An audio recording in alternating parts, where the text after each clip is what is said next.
ಅಧ್ಯಾಯ 10.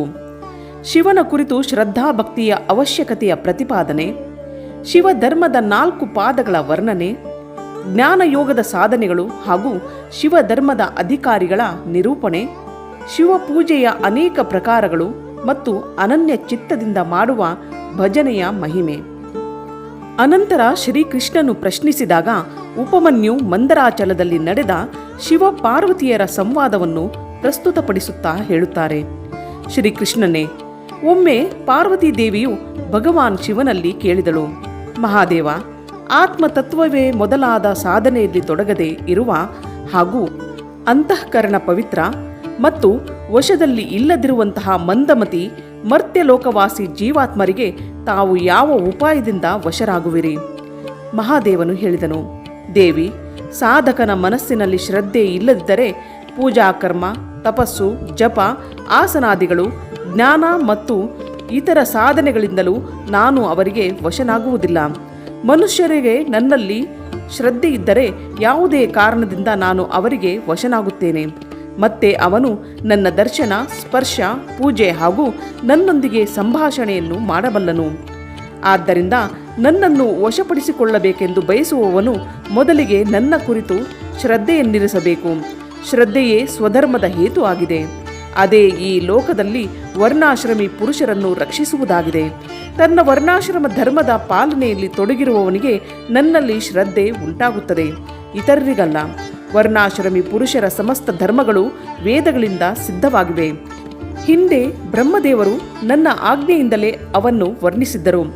ಬ್ರಹ್ಮದೇವರು ತಿಳಿಸಿರುವ ಧರ್ಮವು ಹೆಚ್ಚು ಧನದಿಂದ ಸಾಧ್ಯವಾಗುವುದು ಹಾಗೂ ಅನೇಕ ರೀತಿಯ ಕ್ರಿಯಾಕಲಾಪಗಳಿಂದ ಕೂಡಿಕೊಂಡಿದೆ. ಇದರಿಂದ ಸಿಗುವ ಹೆಚ್ಚಿನ ಫಲವು ಅಕ್ಷಯವಾಗಿಲ್ಲ. ಆ ಧನದ ಅನುಷ್ಠಾನದಲ್ಲಿ ಅನೇಕ ಪ್ರಕಾರದ ಕ್ಲೇಶ ಮತ್ತು ಆಯಾಸ ಪಡಬೇಕಾಗುತ್ತದೆ.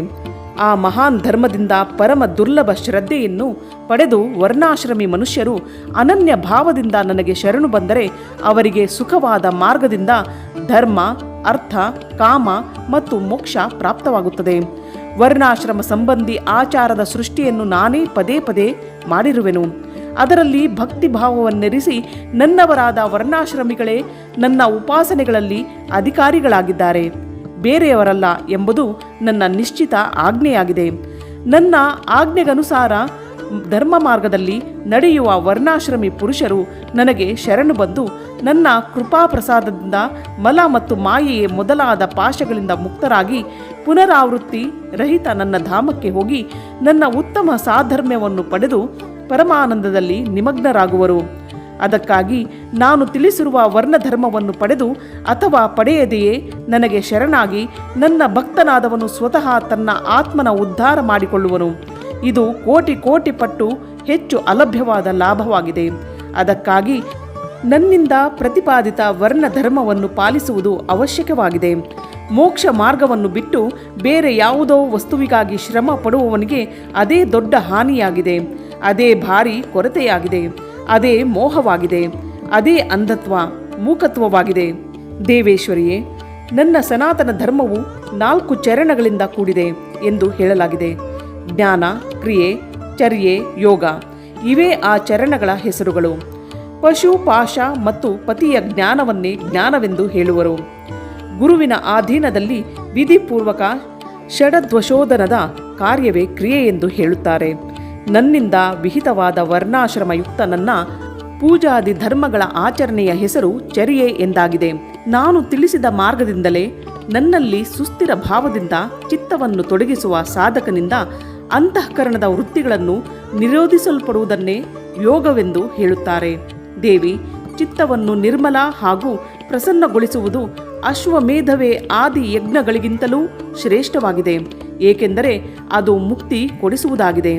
ವಿಷಯ ಭೋಗಗಳನ್ನು ಇಚ್ಛಿಸುವ ಜನರಿಗೆ ಈ ಮನಃಪ್ರಸಾದವು ದುರ್ಲಭವಾಗಿದೆ. ಇದರಿಂದ ಯಮ ನಿಯಮಗಳ ಮೂಲಕ ಇಂದ್ರಿಯ ಸಮುದಾಯದ ಮೇಲೆ ವಿಜಯವನ್ನು ಪಡೆಯಲಾಗುತ್ತದೆ. ಅಂತಹ ವಿರಕ್ತ ಪುರುಷರಿಗಾಗಿಯೇ ಯೋಗವು ಸುಲಭವಾಗುತ್ತದೆ. ಯೋಗವು ಹಿಂದಿನ ಪಾಪಗಳನ್ನು ಕಳೆಯುವುದಾಗಿದೆ. ವೈರಾಗ್ಯದಿಂದ ಜ್ಞಾನ ಉಂಟಾಗುತ್ತದೆ ಮತ್ತು ಜ್ಞಾನದಿಂದ ಯೋಗ. ಯೋಗವನ್ನು ತಿಳಿದವನು ಪತಿತನಾಗಿದ್ದರೂ ಮುಕ್ತನಾಗುತ್ತಾನೆ. ಇದರಲ್ಲಿ ಸಂಶಯವೇ ಇಲ್ಲ. ಎಲ್ಲ ಪ್ರಾಣಿಗಳ ಮೇಲೆ ದಯೆ ಇರಿಸಬೇಕು. ಸದಾ ಅಹಿಂಸಾ ಧರ್ಮವನ್ನು ಪಾಲಿಸುವುದು ಎಲ್ಲರಿಗೂ ಉಚಿತವಾಗಿದೆ. ಜ್ಞಾನದ ಸಂಗ್ರಹವು ಅವಶ್ಯಕವಾಗಿದೆ.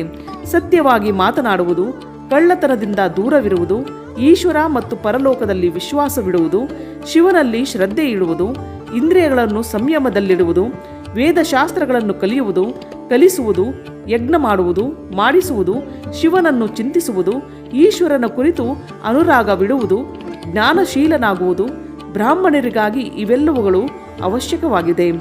ಜ್ಞಾನಯೋಗದ ಸಿದ್ಧಿಗಾಗಿ ಸದಾ ಈ ರೀತಿಯಿಂದ ಮೇಲೆ ಹೇಳಿದ ಧರ್ಮಗಳನ್ನು ಪಾಲಿಸುವ ಬ್ರಾಹ್ಮಣನು ಶೀಘ್ರವಾಗಿ ವಿಜ್ಞಾನವನ್ನು ಪಡೆದು ಯೋಗವನ್ನು ಕೂಡ ಸಿದ್ಧಿಪಡಿಸಿಕೊಳ್ಳುವನು.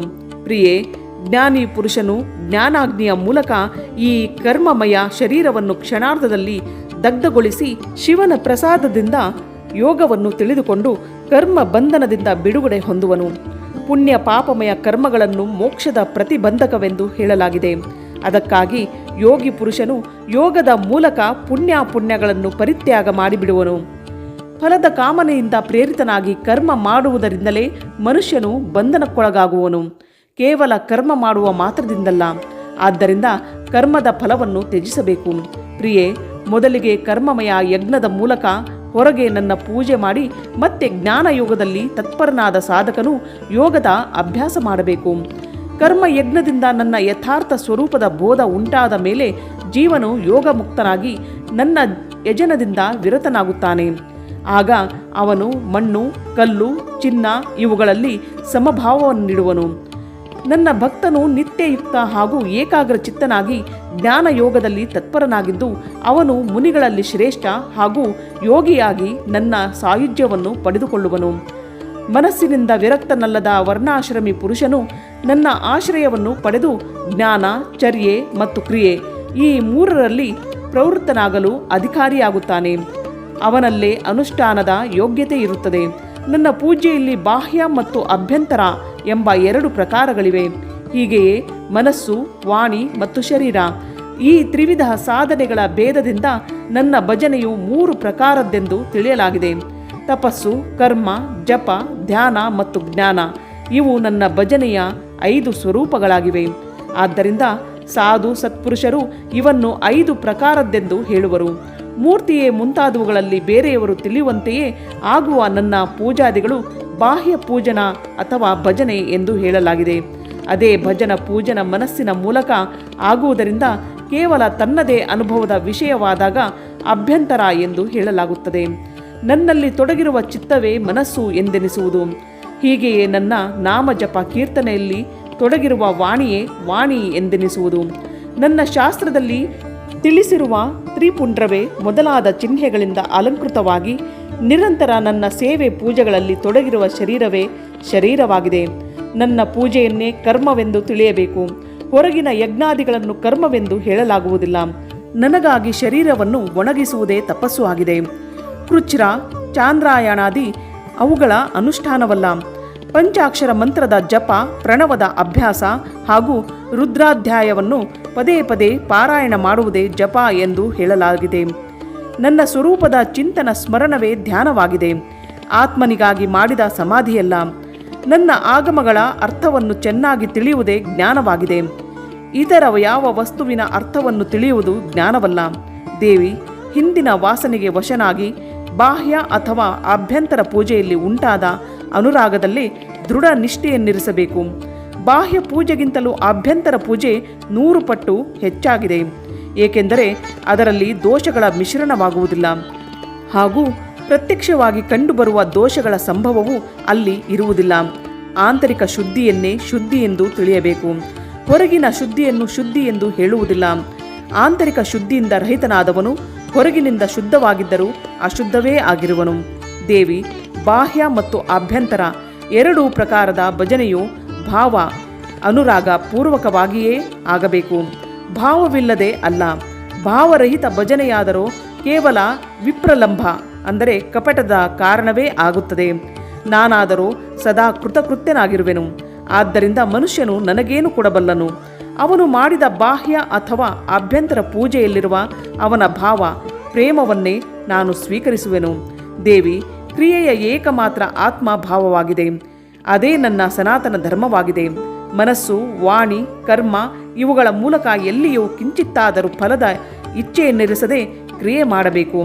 ದೇವೇಶ್ವರಿಯೇ, ಫಲದ ಉದ್ದೇಶವಿರಿಸಿದರೆ ನನ್ನ ಆಶ್ರಯವು ಸಡಿಲಾಗುತ್ತದೆ. ಏಕೆಂದರೆ ಫಲಾರ್ಥಿಗೆ ಫಲವು ಸಿಗದಿದ್ದರೆ ಅವನು ನನ್ನನ್ನೂ ಬಿಡಬಲ್ಲನು. ಸತಿ ಸಾಧ್ವಿದೇವಿ, ಫಲಾರ್ಥಿಯಾಗಿದ್ದರೂ ಸಾಧಕನ ಚಿತ್ತವು ನನ್ನಲ್ಲೇ ಪ್ರತಿಷ್ಠಿತವಾಗಿದ್ದರೆ ಅವನಿಗೆ ಅವನ ಭಾವಕ್ಕನುಸಾರ ಫಲವನ್ನು ನಾನು ಅವಶ್ಯವಾಗಿ ಕೊಡುವೆನು. ಮನಸ್ಸಿನಲ್ಲಿ ಫಲದ ಇಚ್ಛೆಯನ್ನಿರಿಸದೆ ನನ್ನಲ್ಲಿ ತೊಡಗಿದ್ದು ಬಳಿಕ ಫಲವನ್ನು ಬಯಸುವವನಾದರೆ ಆ ಭಕ್ತನು ನನಗೆ ಪ್ರಿಯನಾಗಿರುತ್ತಾನೆ. ಹಿಂದಿನ ಸಂಸ್ಕಾರವಶನಾಗಿ ಫಲಾಫಲದ ಚಿಂತೆ ಮಾಡದೆ ವಿವಶನಾಗಿ ನನ್ನಲ್ಲಿ ಶರಣು ಬಂದರೆ ಆ ಭಕ್ತನು ನನಗೆ ಹೆಚ್ಚು ಪ್ರಿಯನು. ಪರಮೇಶ್ವರಿ, ಆ ಭಕ್ತರಿಗಾಗಿ ನನ್ನ ಪ್ರಾಪ್ತಿಯಲ್ಲದೆ ಬೇರೆ ಯಾವುದೇ ಹೆಚ್ಚಿನ ವಾಸ್ತವಿಕ ಲಾಭವಿಲ್ಲ. ಹಾಗೂ ನನಗೂ ಕೂಡ ಅಂತಹ ಭಕ್ತರ ಪ್ರಾಪ್ತಿಗಿಂತ ಹೆಚ್ಚಿನ ಯಾವುದೇ ಲಾಭವಿಲ್ಲ.